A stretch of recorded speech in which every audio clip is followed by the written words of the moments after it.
Thomas had salvaged countless things in his years scraping the edges of the void. Derelict ships, abandoned cargo, even the occasional black market artifact. But never had he cracked open a rusted crate to find something, or someone, looking back at him. The cargo hold of his ship, the Oblivion's Wake, was dim, lit only by the flickering amber glow of a failing overhead panel. The crate sat in the center of the room, its surface scarred from age, its alien markings barely visible under layers of dust. A dented serial plate read, Xiphos Consortium, classified freight in a language he barely recognized. He had bought it cheap at a rundown trade station in the Eridani Drift. A junk dealer desperate to clear inventory had offloaded it, swearing it was just old mining equipment. The hell it was. He had cut through the rusted locks, expecting maybe a broken exosuit or some outdated refinery components. Instead, the lid let out a pressurized hiss, releasing a stream of cold vapor as the internal stasis field collapsed. And then he saw her. A woman, not human. Her skin, a deep shade of violet, shimmered faintly under the low light, as though it held a secret glow just beneath the surface. Long, midnight black hair cascaded over her shoulders, tangled but strikingly smooth, strands lifting slightly from the residual static in the container.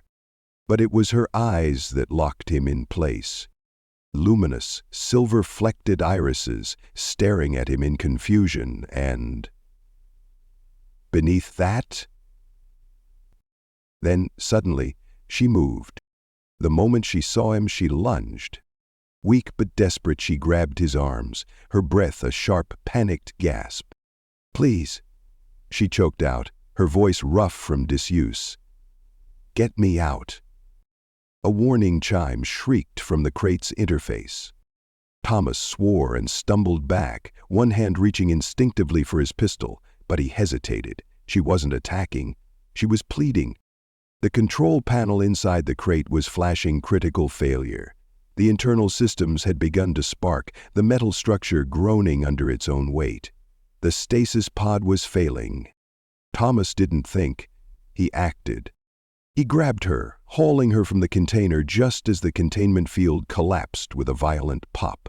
A spray of coolant mist erupted, filling the air with an acrid tang. The alarms cut off abruptly, leaving only the sound of ragged breathing. Hers and his. Her weight was barely anything in his arms, her body cold from cryosleep. Too cold. She clung to him weakly, struggling to keep her balance as he set her down on the cargo hold's metal floor. Her violet skin was covered in faint, intricate markings, bioluminescent lines tracing along her arms, her collarbone, like some natural circuitry woven into her very flesh. Then she looked up at him again, and this time, her eyes weren't just scared. They were calculating. "You have no idea what you've done," she whispered. Thomas exhaled sharply. "Yeah, well, that makes two of us." She refused to sit on the medbay cot, opting instead to stand, arms crossed, back pressed against the farthest wall. Her posture was defensive, her sharp gaze darting between Thomas and the ship's exit as if she were already planning an escape route. Thomas leaned against the counter, arms crossed. He had given her one of his spare shirts. It was far too big, the sleeves slipping past her elbows, but it was better than the brittle, translucent scrap of clothing that had practically disintegrated when she had stepped out of the crate. She hadn't spoken since the cargo hold, but now her voice cut through the quiet. "You bought that container?" The way she said it made the words feel absurd. Thomas shrugged. Wasn't exactly labeled live cargo. Her violet fingers curled into fists. "No. It was labeled as classified freight, because that's what I was to them." Her silver-flecked eyes met his, sharp with a quiet fury. "Cargo." Thomas frowned. "Who?" A pause, then, "The Kacharan Syndicate." His stomach twisted. That name was not one you wanted to hear.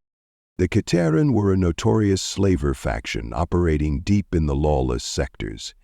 efficient, ruthless, and damn near impossible to escape from. They didn't deal in common laborers or criminals. They dealt in specialty stock, exotic, high-value captives. Which meant, "You weren't just some random prisoner, were you?" Thomas asked, narrowing his eyes. She didn't answer right away. Then, after a long silence, she spoke. "My name is Aelara. I am Virillian." Thomas frowned. That meant nothing to him. The name wasn't common, not like the major galactic species, humans, Tereshi, Drakari. She seemed to realize his ignorance and tilted her head slightly. "My people are few," she said. "We do not trade, we do not leave our homeworld." Her voice hardened. "And yet I was taken." Aelara's jaw tightened. "A coup. A betrayal." Her fingers twitched slightly at her sides, as if suppressing a memory she didn't want to relive. "The Catharan found me valuable enough to keep alive, to put in stasis rather than sell immediately." Another pause. Then, almost reluctantly, she said, "I am the last surviving heir to the Virelian highborn." Thomas blinked. "So you're, what, royalty?" A humorless smile. "Once." Well, that explained a lot. She was more than just some exotic captive. She was a political asset, someone important enough that the Catharan had kept her in stasis, likely waiting for the right buyer. And Thomas had just stolen her from them. Shit. His thoughts must have been obvious because Aelara's expression darkened. "If they realize what's happened, they will come for me." A pause. Then, more pointedly, "For us." Thomas exhaled, running a hand through his hair. "Great. Just what I needed. A pissed-off slaver cartel." Aelara gave him a sharp look. "You could turn me in." He scoffed. "Not my style." She studied him then, as if truly trying to understand him. "Why?" Thomas hesitated, then, finally, "Because slavers took someone from me once." His voice was quiet, but the weight behind it was unmistakable. She didn't ask for details, and for that he was oddly grateful. Instead, she simply watched him, something unreadable flickering in her silver-flecked eyes. After a long pause, she spoke. "You saved my life." Thomas gave her a wry look. "Don't thank me yet. If the Catharan were planning to sell you, someone was already interested in buying, which means they'll be looking for me." Aelara met his gaze, unflinching. And Thomas knew this was only the beginning. Thomas hadn't planned on waking up to an armed alien standing over him. Yet there Aelara was, holding his own blaster, the barrel steady, her silver-flecked eyes watching him with cold calculation. He barely had time to process the situation before she spoke. "Where are we?"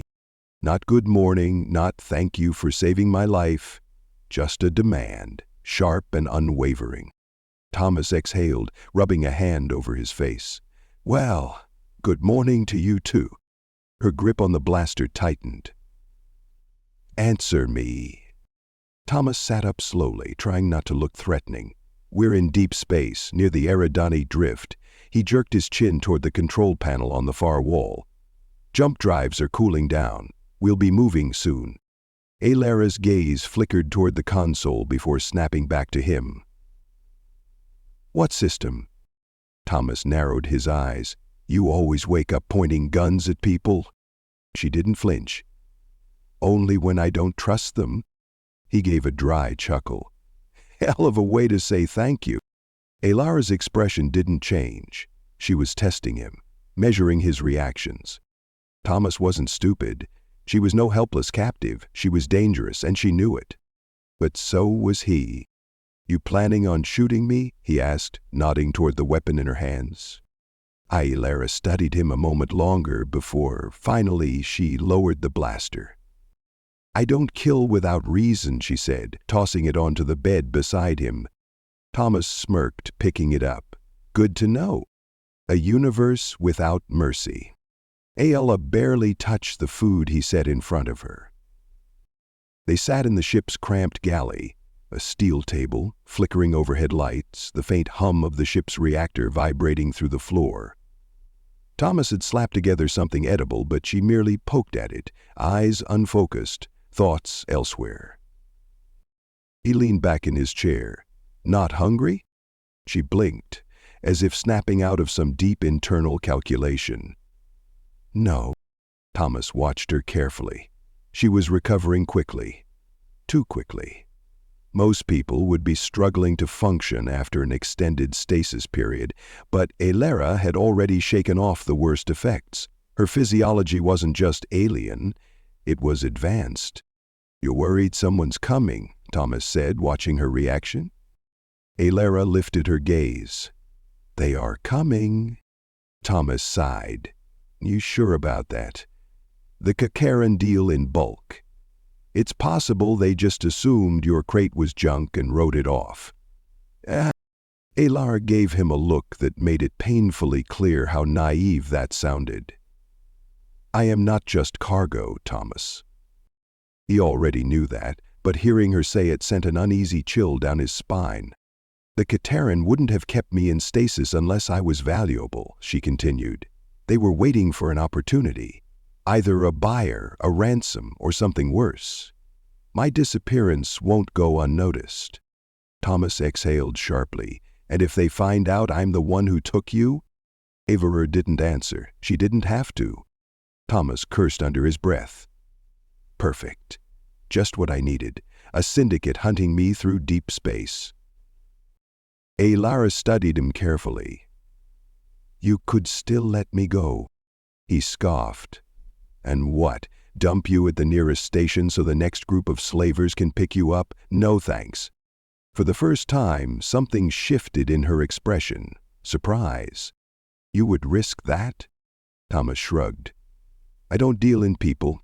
Never have. Never will." A long pause. Then, so softly he almost missed it. "You are an anomaly, Thomas." He smirked. "I get that a lot."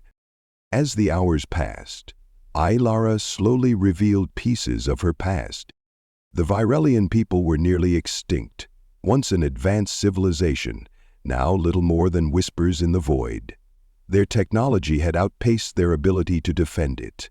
Centuries of isolation had made them complacent. Then one day the galaxy came knocking. Mercenaries, raiders, slavers. They had no standing armies, no planetary defenses strong enough to repel the invasion. Ayalara's people had fallen in weeks. She was one of the last. "I was supposed to be executed," she admitted, "but someone intervened." Thomas frowned. "Who?" She hesitated. "I don't know. A faction, a buyer, a bidder with deep pockets. The Catharan weren't planning to kill me. They were planning to sell me to someone powerful." A chill settled in Thomas's gut. If someone out there had gone through the trouble of keeping her alive, that meant they still wanted her. "Do you have any idea who?" he asked. Alara shook her head. "No, but I intend to find out." Thomas had been about to suggest they get some rest when the ship's warning klaxons blared. Proximity alert. Alara was on her feet instantly, her body unnaturally fast, moving before Thomas even processed what was happening. She followed him to the cockpit, both of them scanning the radar. A single blip, a ship. Not a patrol, not a trader. A hunter. Alara inhaled sharply. "They found us." Thomas muttered a curse and flicked the ship's comms to silent mode. "No chance that's a coincidence." Alara's hands clenched at her sides. "They're tracking me." Thomas turned sharply to face her. "You didn't think to mention that sooner?" "I didn't know," she snapped. "I was unconscious when they put me in stasis. If they planted a tracer, The cockpit's comms crackled to life. A voice, smooth and metallic, slithered through the speakers. "The Realian vessel. We know you're there. Surrender the cargo and we'll let you live." Thomas's blood went cold. Alara's voice was quiet, but firm. "They're not bluffing." Thomas clenched his jaw. He had two choices. He could run, try to outmaneuver a ship that had already found them once, or he could fight. His fingers hovered over the weapon's control. His ship was not built for combat, but that didn't mean he was defenseless. He glanced at Aelra. She wasn't looking at him. She was watching the enemy vessel, her silver-flecked eyes calculating. He realized something then. She wasn't afraid. She was angry. Thomas grinned. "You ever fire a plasma turret before?" Aelra turned to him, her lips curving into a slow, dangerous smile. "I learned quickly."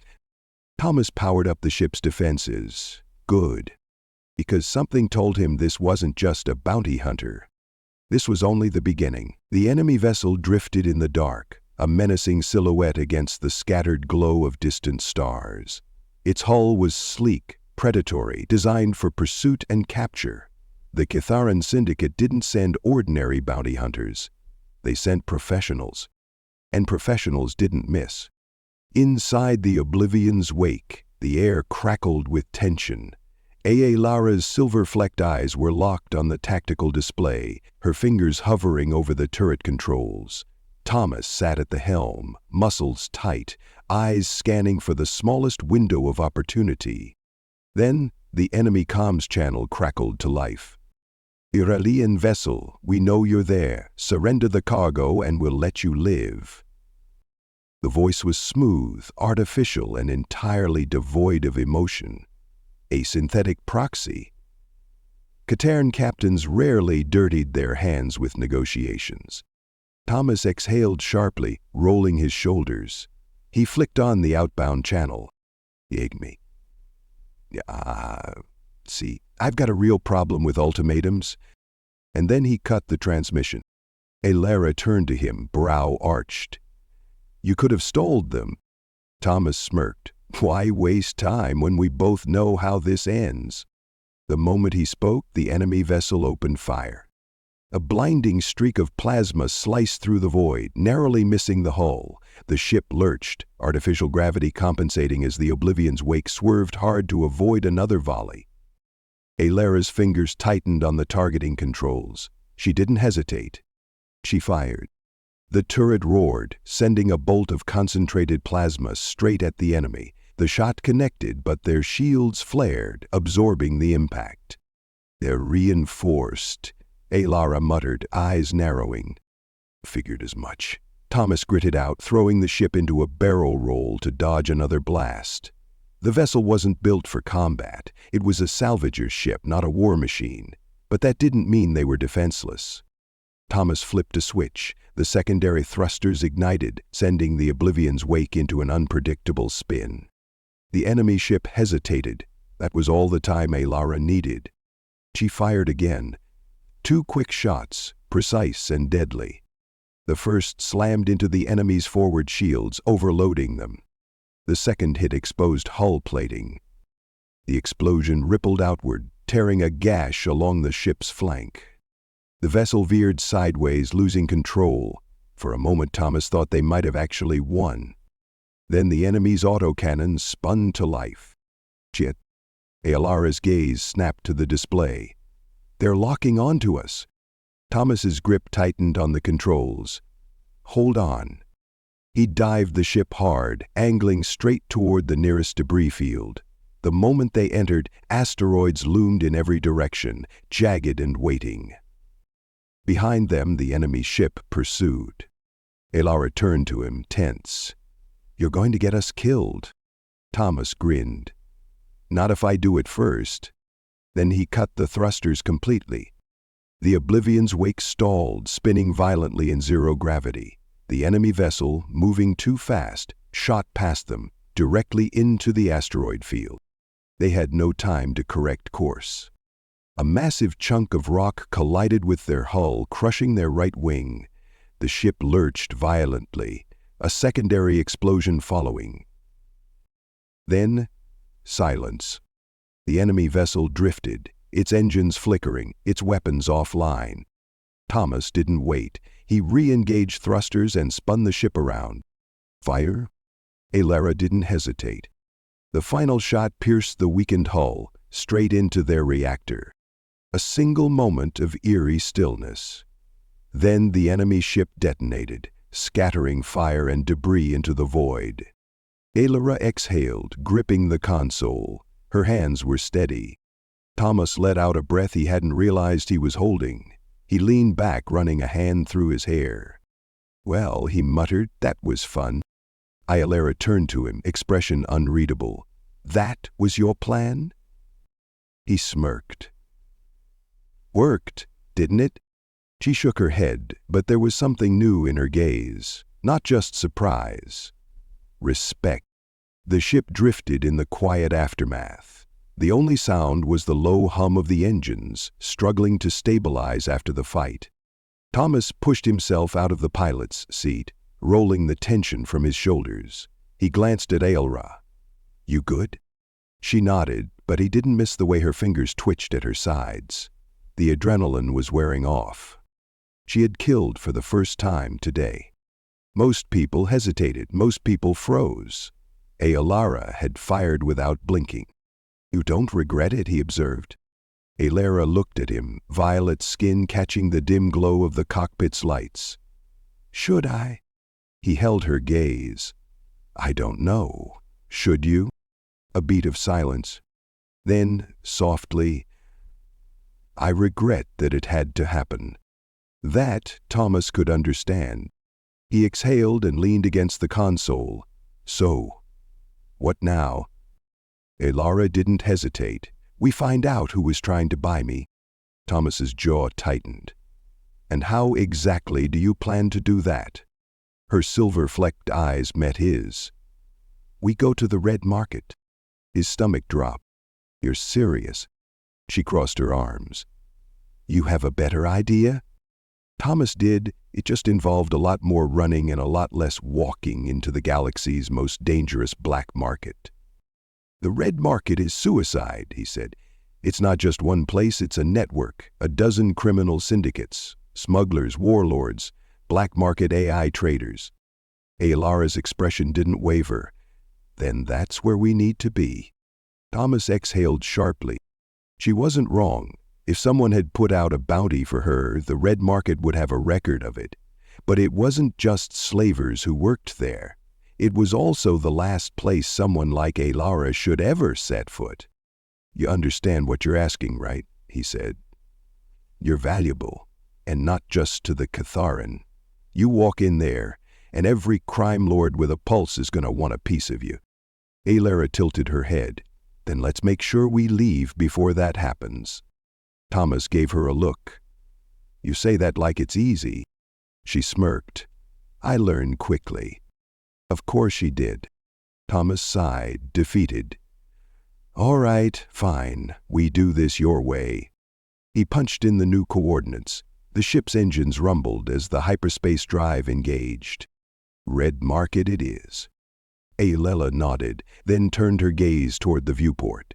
She watched the stars stretch as the ship jumped to light speed, leaving behind the wreckage of their pursuers. For the first time since waking up in a metal crate, she wasn't running. Now she was hunting. The red market wasn't a place. It was a promise whispered in the dark, a legend spoken in hushed tones among smugglers and warlords. It existed on no official star charts, hidden deep within the rift, an asteroid field so dense that most ships never made it out. Those who did spoke of a floating city, a station built from the bones of long-forgotten civilizations, pulsing with illicit deals and dangerous secrets. The kind of place where a man could sell a stolen moon, where a living being could be auctioned to the highest bidder, where people like Alara disappeared forever. Thomas sat at the helm, staring at the holographic map flickering on the console. The coordinates weren't precise. The red market shifted locations constantly, a fortress that never stayed in one system for too long. Alara stood behind him, her violet skin glowing faintly under the dim cockpit lights. "You're sure about this?" he asked. She didn't hesitate. "Yes." Thomas sighed. "Then buckle up." With a pull of the throttle, the Oblivion's wake descended into the abyss. The moment they docked, Thomas regretted everything. The station was alive, a sprawling metallic hive of corruption carved into the hollowed-out remains of an asteroid. Bridges and walkways twisted through the neon haze, packed with traitors, mercenaries, and things that barely qualified as people anymore. The air smelled of burnt ozone and spiced narcotics, thick with the hum of flickering signs advertising everything from illegal cybernetics to black market genetic enhancements. This was not a place for good people. Then again, neither Thomas nor Elara qualified as that. Elara pulled the hood of her stolen jacket over her head, hiding her distinctive silver-streaked hair and luminous violet skin. Even in a place like this, she would stand out. Thomas adjusted the blaster holstered at his hip. "Stay close," he murmured. Elara's lips curved slightly. "I wasn't planning on wandering off." Together, they stepped into the chaos. Finding information in the red market wasn't about asking questions. It was about knowing who to ask them to. They found him in a darkened corner of a smoke-filled lounge, tucked away from the bustling main avenues of the Undercity. Cade Voss, a fixer, a broker, a man who sold secrets like they were currency. He was human, mostly. His left arm was plated with sleek black cybernetics. His eyes flickered with an artificial green glow. His voice, when he spoke, carried the smooth confidence of someone who had never needed to beg for anything in his life. Well, he drawled as Thomas and Elara approached. "I was wondering when you'd show up." Thomas tensed. You know who we are?" Cade grinned. "Not yet. But when a ghost ship goes missing from Catharan records and bounty hunters turn up vaporized, people start asking questions." Alar's gaze sharpened. "And what are they saying?" Cade leaned back, swirling a glass of something deep red. "That a dead species isn't so dead after all." His gaze flicked to Elara. "And that someone very powerful wants to own you." Thomas clenched his jaw. "Who?" Cade sighed. "See, now that's the million-credit question." He set down his drink, steepling his fingers. "What's it worth to you?" Ayla reached into her belt, pulling out a small data chip and tossing it onto the table. "Rated half now, half when you tell us what we need." Cade picked up the chip, scanning it lazily with his cybernetic arm. Then he whistled. "Damn! I don't know where you got access to encrypted Terran military accounts, but I respect it." Elara's expression remained unreadable. "The name Voss." KD sighed, but there was a glint of amusement in his glowing eyes. "Fine. Your buyer goes by Vurin Solus." Elara stiffened. Thomas frowned. "Never heard of him." Cade smirked. "That's because he doesn't exist. At least, not officially." He leaned forward. "Solus is a ghost, a collector. He deals in artifacts, rare species, things thought lost to time. And, well," his gaze flicked back to Elara, "you're about as rare as it gets." Elara's jaw tightened. Thomas could feel the tension rolling off her. He wanted to say something, but he knew better than to push. Cade continued, oblivious. "Last I heard, Solus is setting up an auction. He's looking for something specific." He tilted his head. "Something about your bloodline, princess?" Elara's hand moved before Thomas even saw it. A knife slammed into the table, inches from Cade's fingers. His smirk never wavered, but Thomas didn't miss the way his cybernetic arm tensed, ready to retaliate. Elara's voice was calm, but deadly. "You don't get to call me that." Cade chuckled, raising his hands in surrender. "Fair enough." Thomas sighed, rubbing his temples. "Great. So now we have a name but no location." Cade grinned. "Ah, but that's where things get interesting, see? Solus doesn't buy, he steals." Elara frowned. "What does that mean?" Cade leaned in, voice dropping lower. It means he's not waiting for you to come to him. He's already on his way. Silence crashed over the table. Aelara's breathing was steady, but her hands curled into fists. Thomas felt his heartbeat pick up.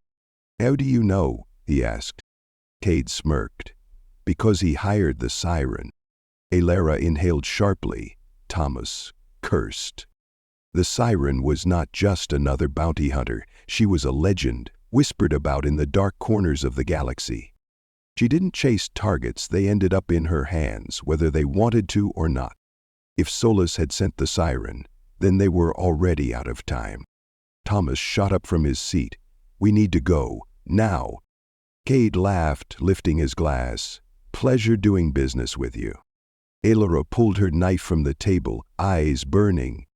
Then they ran. The moment they stepped into the main corridor, Thomas felt it. The weight of being watched. Aelara must have sensed it too, because she subtly reached for her concealed blade, muscles coiled. They moved quickly, weaving through the crowded undercity, neon lights casting shifting shadows against rusted metal walls. Then Thomas saw her. A woman leaning against a vendor's stall, dressed in a sleek black bodysuit, eyes like liquid gold, watching them with the kind of patience that only a hunter possessed. The siren. Aelara saw her at the same moment, their gazes locked. The siren smiled. Then, in the blink of an eye, she was gone. Aelara grabbed Thomas's arm. Move! They sprinted toward the docking bay, heartbeats pounding. They weren't just running for their lives. They were running out of time. The siren was hunting them. Thomas knew it the moment her golden eyes met his. Calm, unhurried, patient, the kind of look that told him she was already 10 steps ahead. And then she was gone. Which was worse? Because the siren never chased. She let her prey run. Let them think they had a chance. Then, when the illusion of escape had settled deep into their bones, she struck. Aelara didn't wait to find out when. She grabbed Thomas by the wrist. Move! They bolted through the Red Market's winding corridors, past towering neon signs and the stink of burning metal. Vendors shouted deals on black market tech. A nearby gang argued over stolen cybernetic limbs, and somewhere in the distance, a pulse rifle discharged. Chaos. The perfect hunting ground. Bay 16 was on the other side of the docking sector, but reaching it meant crossing an open stretch of deck. Too exposed, too easy to be trapped. Aelara yanked Thomas behind a stack of rusted cargo crates. She's waiting, she whispered. He risked a peek. The docking bay was empty, too empty. No loaders, no engineers, no smugglers running last-minute repairs. Just stillness. Aelara exhaled, sharp and slow. She cleared the area. Thomas felt a cold pit settle in his gut. Which means she's already here. They had 2 options. 1, for it and hope the stories about her speed were exaggerated. 2, outthink her. Aelara's eyes flicked to the overhead maintenance tunnels. Thomas followed her gaze, then he grinned. The Red Market was a maze of secret passages designed for smugglers, thieves, and fugitives who needed to disappear. Thomas pried open a vent in the side wall. Aelara slipped in first, moving with a predator's grace, silent as a breath. Thomas followed, pulling the grate closed behind them. The tunnels were tight, humid, filled with the scent of engine coolant. Thomas whispered, "Bay control is 2 levels up. We override the clamps, steal our own ship back, and—" Aelara stopped abruptly. Thomas nearly ran into her. What? She placed a hand over his mouth, then, slowly, deliberately, pointed downward. Thomas followed her gaze. Through the slats in the vent he saw the siren. She was standing directly beneath them. Waiting? Listening. Thomas barely breathed. The siren tilted her head, golden eyes scanning the shadows. Her bodysuit, black, flexible armor woven with sleek tech enhancements, moved like a second skin. A compact pistol rested at her hip, but she didn't reach for it. He didn't need to. The siren never killed unless necessary. She only needed to collect. Alara's fingers brushed the handle of her knife. Thomas shook his head. Not yet. They moved forward inch by inch, their bodies pressing against the narrow walls of the tunnel. Every step sent a small creak through the metal. The siren's head snapped up. Thomas cursed under his breath. Then, without a sound, she vanished into the dark. Thomas felt Alara's muscles tense beside him. That was not good. They reached a side hatch leading directly above Bay 16. From there, they could drop onto the ship's boarding ramp unseen, if the siren wasn't already waiting. Thomas eased the vent open, peering down. The ship was right there. Engines warm, ramp lowered, one final sprint, and they were home free. Alara whispered, "She's setting a trap." Thomas nodded. "Yeah, but so are we." Alara smirked. And then they dropped. The instant their boots hit the ground, the siren moved. She came from the left, a blur of motion, inhumanly fast. Thomas barely had time to react before a blade hissed through the air. Alara dodged, twisting at the last second, but the siren had already anticipated it, redirecting her momentum mid-strike, turning Alara's dodge into a disadvantage. Thomas fired twice. She moved before the bullets left the barrel. One shot grazed her shoulder, a minor wound barely slowing her down. Then she was on him. Thomas raised his blaster, but she was already kicking it from his grip. Alara struck, a silver flash of her blade slicing toward the siren's side. The siren caught her wrist, twisted. Alara gritted her teeth but didn't cry out. Instead, she turned into the pain, using it to get closer. Thomas lunged. The siren dropped at the last second, using his momentum against him. He stumbled, caught himself, rolled backward. And Alara was already on the counterattack. Their blades clashed, sparks flying. The siren moved fluidly, effortlessly. She wasn't just fast, she was precise, calculated. She was playing with them. Thomas's heart pounded. They were losing. Then a distraction. The station's security klaxons blared. The siren hesitated, half a second, no more. It was enough. Thomas didn't think. He grabbed Alara and ran. The ship's ramp was still lowering. They sprinted for it, hearts hammering, lungs burning. The siren didn't chase. She simply watched. Thomas slammed his fist onto the console, engines roaring to life. The ship lurched upward, thrusters firing. Alara collapsed into the co-pilot seat, breathless. "We made it!" Thomas didn't answer. Because the siren was still there. Standing in the middle of the docking bay, arms crossed, golden eyes unreadable. She didn't look angry. She looked frustrated. She smiled, as if she had let them go, as if this wasn't the end, just the beginning. The ship jumped to lights, but Thomas knew they hadn't escaped her. Not even close. The Oblivion's wake tore through the void, the hyperspace drive humming beneath Thomas's fingertips. The control panel glowed with stable readings, but his mind was anything but calm. They had escaped, but not really. The siren had let them go, and that terrified him more than if she had chased them. Alara sat beside him in the co-pilot seat, her violet skin still glistening with sweat from the fight. She hadn't spoken since they'd made the jump, her breathing measured but too controlled, like she was forcing herself to stay still. Finally, Thomas broke the silence. He smiled. Alara blinked, turning to him. "What?" "The siren," he exhaled, tightening his grip on the throttle. "She smiled when we left. That means we didn't escape. It means she wanted us to go." Alara's jaw tensed. "She's tracking us." Thomas nodded. "Has to be. Either she planted a beacon on the ship, or she knows exactly where we're going." Alara's fingers drummed lightly against her knee, a restless, sharp rhythm. Then we need to stop running." Thomas arched a brow. "You got a plan?" Alara leaned forward, studying the star map. "We know Solus wants me alive. We know the siren doesn't kill unless ordered. That means she'll deliver me, not execute me." Thomas's expression darkened. "That's not exactly comforting." Aolara turned to face him fully. "What if we let her take me?"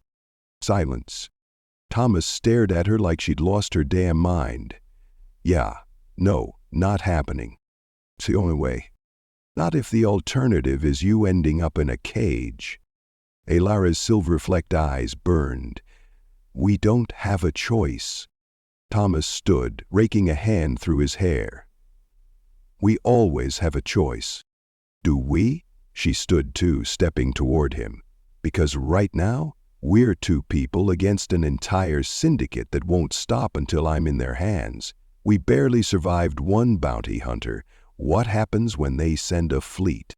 Thomas knew she was right, but the thought of letting her be taken, delivered to some monster who collected people like relics, made his stomach turn. Aolara lowered her voice. "We won't get another chance. If we go to Solus willingly, we might be able to end this on our terms." Thomas's chest tightened. He had spent his entire life fighting against slavers, against people who took others and claimed ownership over them. And now, Aolara wanted him to let it happen. She saw his hesitation and softened. "Thomas." She reached for him, fingers brushing his arm. "I trust you. I need you to trust me." His pulse hammered. Damn her. Damn those eyes. He exhaled, stepping closer, their bodies a breath apart. "This is insane." Aolara smirked. "So is everything we've done so far." Thomas let out a dry laugh. "Fair point." He held her gaze a moment longer, then finally nodded. "All right," he murmured. "Let's get caught." Thomas disabled the ship's long-range scanner, cutting off their sensor signature to appear vulnerable. Aolara altered their distress beacon, broadcasting a false emergency signal, something enticing enough to draw the siren in. Then they waited. Minutes stretched into an hour. Then, a radar ping. One ship, small, fast, a ghost on their tail. Thomas's throat went dry. "She's here." Aolara inhaled slowly, bracing herself. Time to see if she takes the bait. A proximity alarm blared. The ship lurched as a tractor beam locked onto them. Thomas forced himself to stay calm. He wasn't out of moves yet. The comms crackled to life. A familiar voice, smooth as silk. "Surrender." Aolara exhaled. "Showtime." The siren boarded like she had all the time in the world. She stepped into the cargo hold, her black bodysuit gleaming, golden eyes unreadable. Aolara stood in the center of the room, hands raised. But not in surrender, more like a queen acknowledging a lesser opponent. The siren's lips curled slightly. "Smart." Aolara's voice was steady. "We need to see Solus." The siren tilted her head, studying her. "That's not how this works." Aolara held her ground. "It is now." The siren stepped closer, not threatening, just curious. "I could take you unconscious," she murmured. Aolara smirked. "But you won't." The siren's golden eyes flickered with something like amusement. "You're braver than most of my marks." Aolara didn't blink. "I'm not your mark, I'm your leverage." That made the siren pause. Thomas watched, heart pounding. Aolara was gambling her life on a guess that the siren had rules, that she wouldn't break them without cause. The siren exhaled softly. Then, without turning, she spoke. "You've—" Thomas stiffened. "Yeah?" The siren's eyes flicked over him, assessing. "You're not part of the deal." Thomas set his jaw. "I'm making myself part of it." Silence. Then, something unexpected. The siren laughed. A genuine, amused sound. Thomas frowned. "That funny?" The siren's golden eyes glowed in the dim light. I like you. Shame, you're an idiot.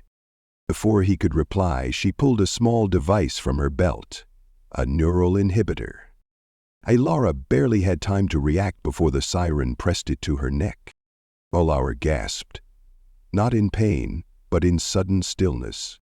Her body locked, frozen in place, eyes still blazing but unable to move. Thomas's pulse spiked. The siren met his gaze. She'll be fine. This is just to keep her from getting clever. Alara's gaze burned, but she couldn't fight it. The siren sighed. Now let's go meet your buyer. She turned, pressing a control on her wrist. Thomas barely had time to react before his vision blurred, and everything went dark. Thomas woke to cold air, sterile metal walls, and the distant hum of a powerful ship. His wrists were bound. Alara stood beside him, still locked in the neural stasis field. And in front of them, a man stepped forward. Tall, silver hair, eyes like polished obsidian. Baron Solis. He smiled. Welcome home, princess. Alara's hands trembled. Not from fear, from rage. Thomas knew then that she had recognized him. Solis wasn't just her buyer. He was someone from her past. And this wasn't over. This was just the beginning. Alara had never been afraid of cages. She had grown up in Gilded One's palaces, with walls too high, corridors too quiet, halls filled with whispering courtiers who only spoke when it benefited them. This was different. The walls here were cold, metallic, humming with barely contained energy. A stasis field surrounded her, a low-frequency pulse keeping her frozen in place but fully conscious. A prison designed to hold her but not silence her. Which meant Baron Solis wanted her awake. That was his first mistake. Zola stood before her, hands clasped behind his back, silver hair, eyes black as the void. He wore control like a second skin, every movement measured, every breath deliberate. Alara's stomach twisted. He hadn't changed. Thomas stood beside her, bound but free to move. His jaw was tight, eyes scanning their surroundings, already calculating their next move. She needed to keep him alive. Solis spoke first. Alara. He said her name like it belonged to him. It's been a long time. Alara forced her expression to stay neutral. Not long enough. Solis chuckled, tilting his head. Still sharp-tongued, I see. He stepped closer, examining her like she was a specimen in a display case. You've been difficult to recover. Alara smirked. That tends to happen when people don't want to be owned. Solis exhaled through his nose as if mildly disappointed. You misunderstand, as always. I don't deal in ownership. Then what do you deal in? Thomas cut in, voice rough. Solis glanced at him, then back to Alara. Alara's blood turned to ice. He wasn't here to sell her. He was here to study her. Solis walked slowly around her, his tone almost casual. Do you know why your species is extinct, Alara? She didn't answer. Solis smiled. Because they were designed to be. Thomas frowned. That's not how extinction works. Solis didn't even look at him. The Viralians weren't a dying race, scavenger. They were a manufactured one. Thomas blinked. What? Alara's pulse spiked. Solis studied her reaction. Ah, so you don't know. Alara clenched her jaw. I know my people were slaughtered. Solis nodded. Yes, but before that they were engineered. A species created for a single purpose, one that the galaxy was never meant to uncover. Alara felt something crack deep inside her. He was lying. He had to be. Solis leaned closer, voice quiet. What are you, Alara? The words sent a shiver down her spine. Because she didn't know. She had never known. Before Alara could respond, the siren entered. She moved with her usual predatory grace, golden eyes glinting, but there was something new in her expression, something that hadn't been there before. Hesitation. Solas turned to her. "Is it done?" The siren didn't answer right away. Then, after a long pause, she deactivated the stasis field. Alara stumbled forward, breath catching as control returned to her limbs. Solas's eyes darkened. "What are you doing?" The siren's hand hovered over the blade at her side. "Something I don't usually do." Alara's chest heaved. "Which is?" The siren met her gaze. Changing sides. Her muscles still burned from the stasis field's lingering grip, but Alara was free. Varin Solas hadn't expected betrayal. That made him dangerous. The moment the field collapsed, Thomas shifted beside her, rolling his shoulders as circulation returned. His wrists were still bound, but the fire in his eyes burned unrestrained. Across the chamber, Solas stood utterly still. His silver hair caught the dim light, his expression frozen in something unreadable. Not quite anger, not quite shock, just a calculated silence. Then, finally, he exhaled. Slow, controlled. He turned his gaze to the siren, golden eyes narrowing. "You disappoint me." The bounty hunter remained motionless, relaxed, her stance deliberate. "Good." Solas clasped his hands behind his back, regaining his composure. "Always the strategist, always recalculating." "This changes nothing," he said smoothly. Alara clenched her fists. "It changes everything." Solas smiled, cold, patient. "If that were true, you'd already be gone." Alara's breath caught. Then the alarms blared. The security doors sealed shut as the emergency lockdown engaged. Alara knew this move. Solas wasn't trying to kill them. Not yet. He was caging them in. She turned sharply to the siren. "Tell me you planned for this." The bounty hunter tilted her head slightly, as if considering.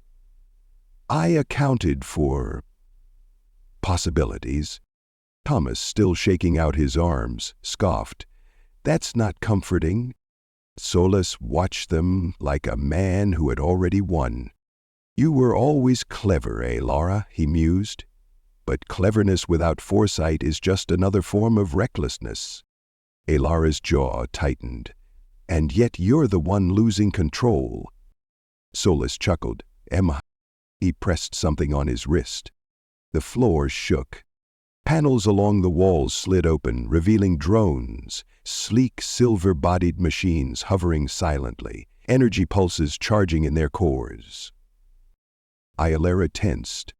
Solas clasped his hands behind his back, watching as the drones activated. "You think I don't prepare for betrayal?" The siren sighed. "This is annoying." Thomas tore off the last of his restraints, rolling his wrists with a grimace. "Annoying is one word for it." Alara didn't hesitate. She moved. Alara lunged toward the nearest drone, ducking as a pulse of energy seared past her. She grabbed a fallen metal shard from the console and drove it straight into the drone's exposed wiring. It short-circuited, sparks flaring. The siren moved with fluid efficiency, twisting around one of the drones as if she could predict its next move. She yanked a knife from her belt and drove it between two plating seams, severing its power core. Thomas wasn't far behind. He dove for cover, grabbing the blaster off a fallen guard. He aimed, fired. One drone collapsed, its core flickering out. Solas remained still, watching. He was waiting. For what? Alara ducked under another blast, her mind racing. Then she saw it. The panel near the exit. It was overloaded, sparking, damaged. A vulnerability. Alara met the siren's gaze. "Can you override the lockdown?" The bounty hunter glanced at the panel, then nodded. "Yes, but it won't hold." Alara grinned. "It doesn't have to." The siren moved, fast and efficient, reaching the panel while Thomas covered her. Solus finally spoke. "Elara." She turned toward him. His gaze was unreadable. "You don't understand what you're walking away from." She held his stare. "I know exactly what I'm walking toward." Solus tilted his head. There was something almost sad in his expression. "Then you leave me no choice." He pressed another command on his wrist, and the lights flickered. A door on the far end of the chamber slid open. Not a guard, not a drone. A figure stepped forward, tall, clad in dark, segmented armor, a mask covering their face, its visor glowing red. Thomas stiffened. "That is not a normal guard." Elara's stomach twisted. She had seen this before. Solus smiled. "Meet the Phantom." Elara's breath caught. Not a person, a weapon. The Phantoms were Solus's personal enforcers. Silent, relentless, modified beyond recognition. And they never failed. The Phantom stepped forward, moving with eerie precision. Elara met the siren's gaze. "Tell me you can kill that?" The siren studied the Phantom for a moment. Then she smiled. "I can try." Elara grinned. "Good enough." The siren moved first. She closed the distance in seconds, her knives flashing in the dim light. The Phantom blocked, inhumanly fast, mechanical precision guiding every motion. Elara and Thomas didn't wait. The siren had bought them an opening. They ran for the panel. The ship shook as something exploded in the distance. Solus remained where he was, watching, calculating, still convinced he would win. Ayla reached the control panel. The override was already engaged. She slammed her hand against the release. The exit doors snapped open. She turned to the siren. Now or never. The bounty hunter dodged a strike that could have shattered bone, twisting away with an unnatural grace. Then, with a flick of her wrist, she triggered something on her belt. A shockwave pulse detonated between her and the Phantom. The creature staggered, recalibrating. The siren used the opening. She ran. The three of them burst through the exit just as the doors sealed behind them. Alarms blared through the ship. Their window was closing. The hangar came into view, their ship waiting, thrusters warming up. Thomas ran to the controls, beginning takeoff procedures. The siren leaned against a console, exhaling. "That was fun." Elara shot her a look. "We have different definitions of fun." The siren smirked. "Probably." Elara turned back toward the entrance. Zalas hadn't chased them, which meant he wasn't worried. That, more than anything, scared her. She took a breath. No more running. She turned to Thomas. "Get us in the air." He didn't argue. The Oblivion's wake lifted off. But as they soared into open space, Elara couldn't shake the feeling. This wasn't over. Not yet. And Solus? He was just getting started. The Oblivion's wake roared through the void, its thrusters burning hot as it carved a path away from Solus's stronghold. The darkened mass of the station shrank behind them, but Elara knew they weren't free yet. Not while Solus was still alive. Not while his forces still hunted them. She gripped the console's edge, breathing through the tension coiling in her chest. She had spent too long running. That ended now. Thomas's voice broke through the cockpit's tense silence. "Tell me I don't have to say it." Elara's fingers tightened. "Say what?" "That this is a terrible idea." The siren, lounging against the co-pilot's seat, smirked. "It's only terrible if we lose." Thomas exhaled sharply. "That's not comforting." Elara turned, her silver-flecked eyes burning. "We can't just run. Solus will never stop. We end this." Tomas met her gaze, searching for hesitation. There was none. With a muttered curse, he gripped the ship's controls and pivoted sharply, the stars blurring as the Oblivion's wake spun back toward the station. Alara braced herself. This time, they weren't escaping. They were going to war. Alarms blared across the station as the Oblivion's wake descended, dodging automated turrets. Solas's voice crackled through the comm system. "Aye, Larry, you're making a mistake." She pressed the transmission button. "Not the first, but it'll be my last." Solas's voice remained calm. "You've proven difficult, but this is reckless. You can't possibly believe you'll win." Alara's grip hardened. "Watch me." She cut the transmission before he could reply. Thomas swerved past incoming fire, throwing the ship into a tight roll as a pair of Sola's gunships emerged from the station's docking bay. Alara was already moving. She sprinted toward the weapons console, her fingers flying over the controls. "Charging main cannons." The siren tilted her head. "I assume this means we fight now." Thomas snorted. "What was your first clue?" The siren rolled her shoulders. "Good, I was getting bored." Alara locked onto the nearest enemy ship. The plasma cannons discharged, sending twin bursts of energy ripping through the void. The first ship dodged, but the second wasn't so lucky. It detonated, breaking apart in a flash of metal and fire. The remaining ship banked hard, looping around for another attack. Thomas grimaced. "I can't dodge forever." Alara narrowed her eyes. "You won't have to." She fired again. The gunship twisted at the last second, narrowly avoiding destruction, but the shot clipped its wing. The ship spiraled, struggling to regain control. Thomas took the opening. He spun the ship, angling the Oblivion's wake toward the exposed vessel, then unleashed a final blast. The gunship erupted in a cascade of fire. For a moment, silence filled the cockpit.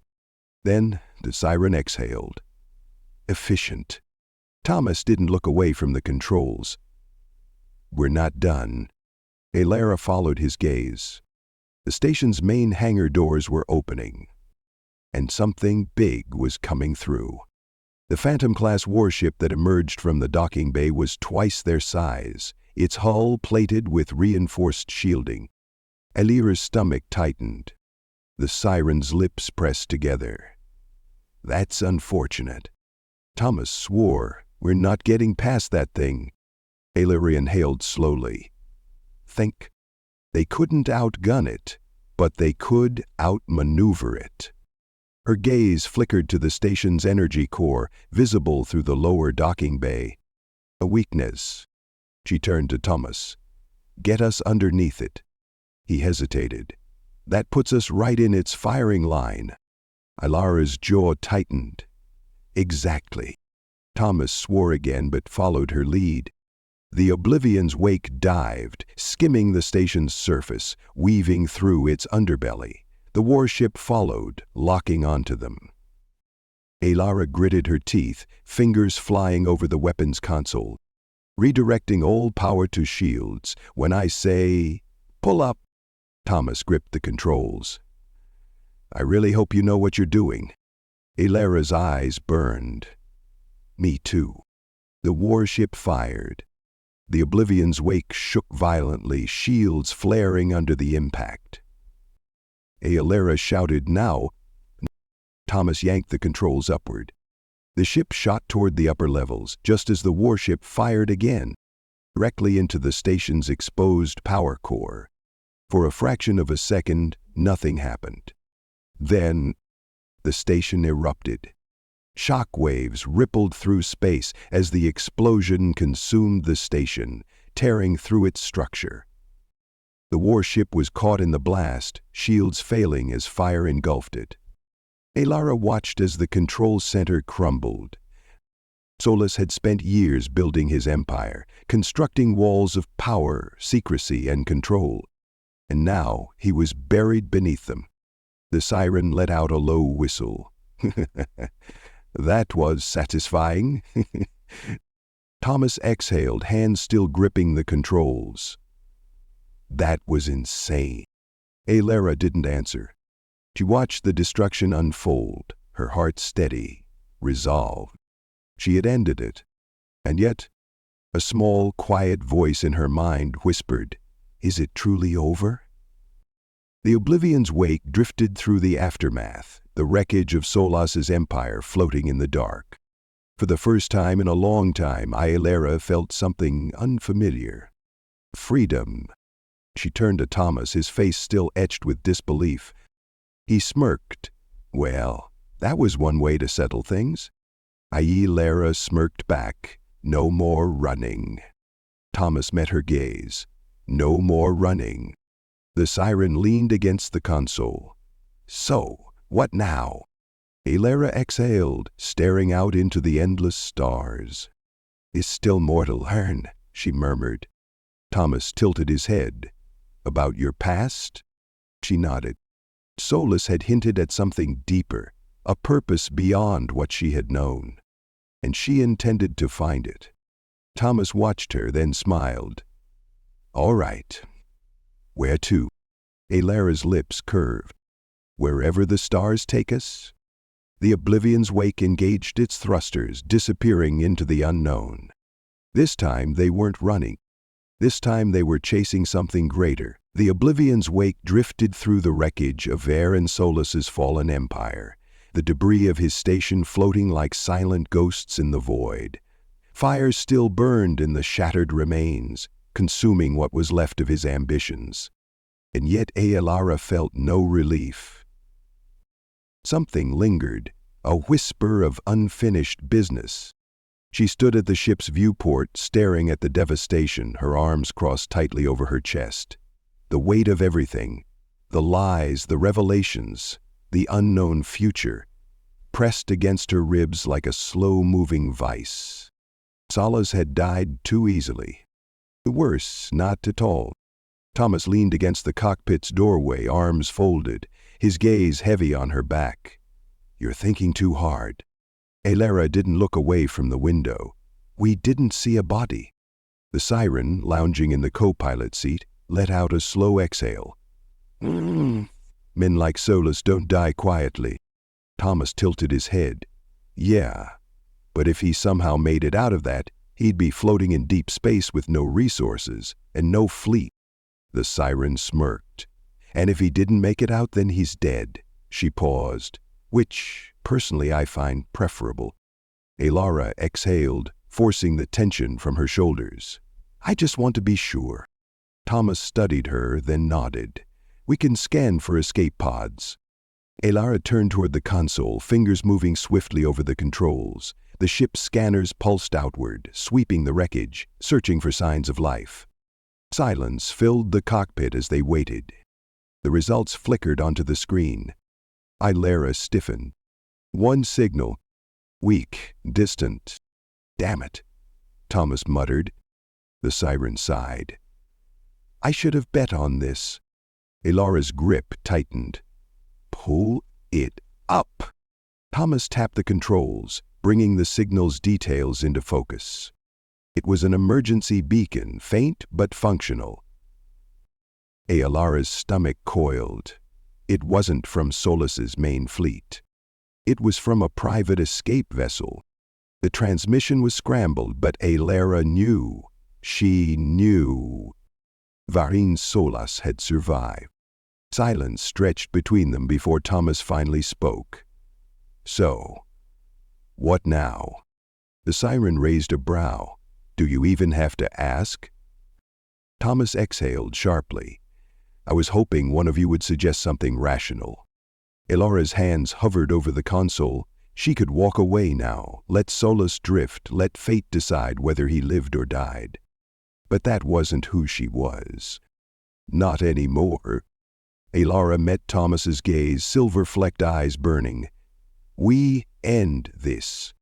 Thomas sighed. Then he smirked. "Guess I should have seen that coming." The siren cracked her knuckles. "Let's go clean up our mess." Thomas rerouted power to the thrusters. The ship lurched forward, cutting through the debris field toward the emergency beacon's source. As they approached, the signal grew stronger. The escape vessel was small, damaged, leaking oxygen, barely functional. Aelera stared at it, pulse steady. "We pull him in," she said, "and we finish it. No more running, no more chains." The docking clamps engaged, pulling the escape vessel into their cargo hold. Elara stood at the entrance, waiting. Thomas checked his blaster. The siren twirled a knife between her fingers. The airlock hissed. Solis stepped through. He looked like a man who had lost everything. His silver hair was disheveled, streaked with soot. His once impeccable coat was torn, his boots scuffed, his regal aura shattered. But his eyes, his black, abyssal eyes, still burned with arrogance. Elara lifted her blaster. No more speeches. Solis smirked. Even now, standing on the edge of destruction, he refused to bend. "Elara," he murmured, "do you even know what you've done?" Elara's grip tightened. "Yes." Solis chuckled, shaking his head. "You think you've won?" She didn't answer. Because she had. And he knew it. Solis straightened. "You can kill me, but it won't change the truth." Elara's breath slowed. "Which truth?" Solis's smile returned, wolfish and knowing. "The one written in your blood." The words hit like a thunderclap. Elara didn't blink, didn't move, but something deep inside her twisted. And Solis saw it. He had always known how to find the cracks. "You're not finished, Elara," he murmured. "Not even close." Elara lifted the blaster. No hesitation. She pulled the trigger. A single bolt of energy struck his chest. Solis staggered. His smirk faded. He exhaled one last breath. And then he was gone. Silence filled the cargo bay. The siren tilted her head. Expected more begging." Thomas holstered his blaster. He wasn't the begging type. Elara stared at Solis's still body. She should have felt something. Relief, satisfaction, closure. Instead, all she felt was the weight of his final words. She turned to the others. "We should get rid of the body." Thomas raised a brow. "Cold." Elara met his gaze. "Necessary." The siren smirked. "I like her." Together they moved quickly, disposing of Solis's remains into the void. His empire had crumbled. His legacy was nothing but dust. And yet Elara knew this wasn't the end of the story. Solis had left questions behind, and she intended to find the answers. She turned to Thomas. "Set a course." He raised an eyebrow. "Anywhere in particular?" Elara breathed deeply, staring into the endless stars. "Wherever the truth takes us." The Oblivion's wake ignited its thrusters, disappearing into the unknown. This time Elara wasn't running. She was hunting.